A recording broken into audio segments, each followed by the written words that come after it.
In this video I am going to show the assembly and disassembly of the remote control car. So you can see that our car is properly running initially, and this is the remote of this car, and this is how the movement of the wheel is decided by the remote.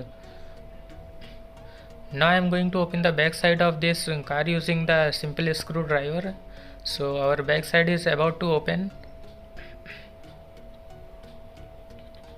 and this is how the interior of this remote control car looks like. So it has a 2 DC motor and one of the electronic circuit which supplies the power to the DC motors and also receive the signal from the remote.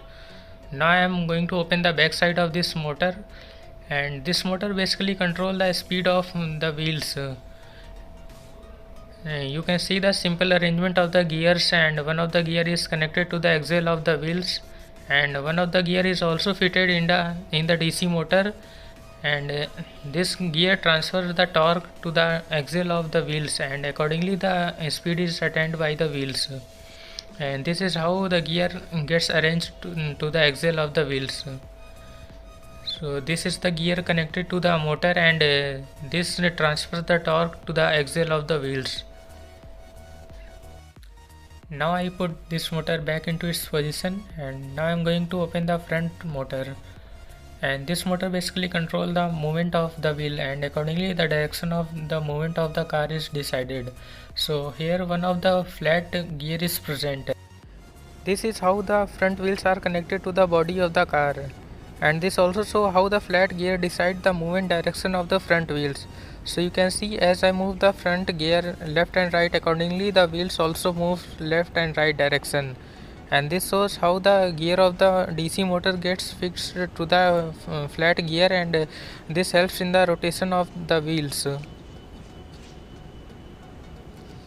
And this is the remote control of this DC motor, and this is how the remote controls the left and right motion of the front wheels. And this is the electronic circuit from where the connection are made to supply the power to the DC motors, and this is also connected to supply the power to the front lights. Now I am going to assemble this car again, and I am going to tighten the screw again to bring it back into its original condition. So I hope the disassembly was successful. So I am tightening the screws, and there is also a spring arrangement to control the opening and closing of the door also.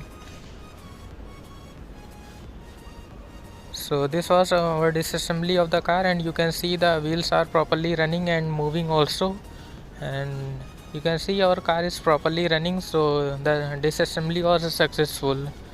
So this was my assignment video, and I hope you like it. Thank you.